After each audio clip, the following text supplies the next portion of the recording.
ओम श्री वक्रतुंड महाकाय सूर्यकोटि संप्रभु निर्विघ्न कुरु मे देव सर्वे कार्येषु सर्वदा। ओम श्री गणेशाय भगवान की जय।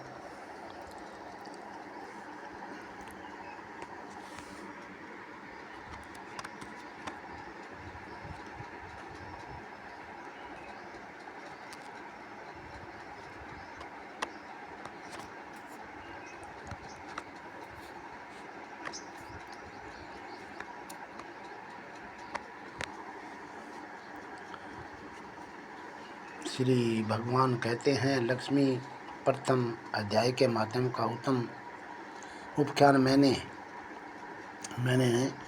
तुम्हें सुना दिया। अब अन्य अध्यायों के माध्यम श्रवण करो। दक्षिण दिशा में वेदवेता ब्राह्मणों के पुर नामक नगर में श्रीमान देव शर्मा नामक एक विद्वान ब्राह्मण रहते थे। वे अतिथियों के पूजक, स्वाध्यायशील, वेद शास्त्रों के विशेषज्ञ, यज्ञों का अनुष्ठान करने वाले और तपस्वियों के सदा ही प्रिय थे।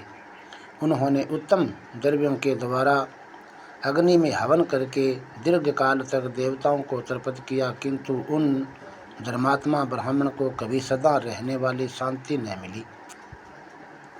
वे परम कल्याणमय तत्व का ज्ञान प्राप्त करने की इच्छा से प्रतिदिन प्रचुर सामग्रियों के द्वारा सत्य संकल्प वाले तपस्वियों की सेवा करने लगे।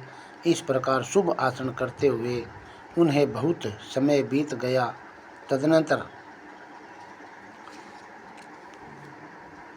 एक दिन पृथ्वी पर उनके समक्ष एक त्यागी महात्मा प्रकट हुए। वे पूर्ण अनुभवी, आकांक्षा रहित, नासिका के अग्र भाग पर दृष्टि रखने वाले तथा शांत चित्त थे। निरंतर परमात्मा के चिंतन में संलग्न हो वे सदा आनंद विभोर रहते थे।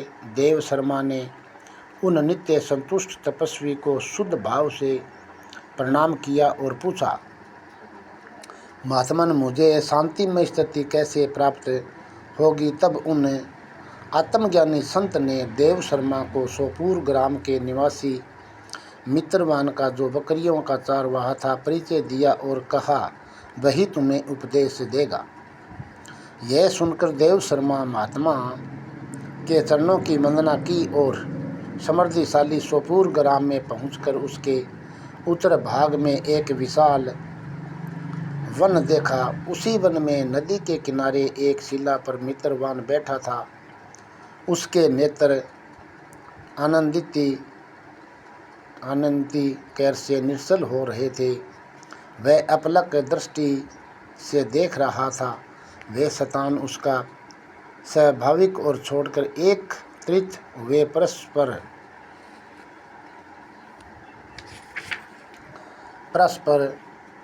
विरोधी जंतुओं से घिरा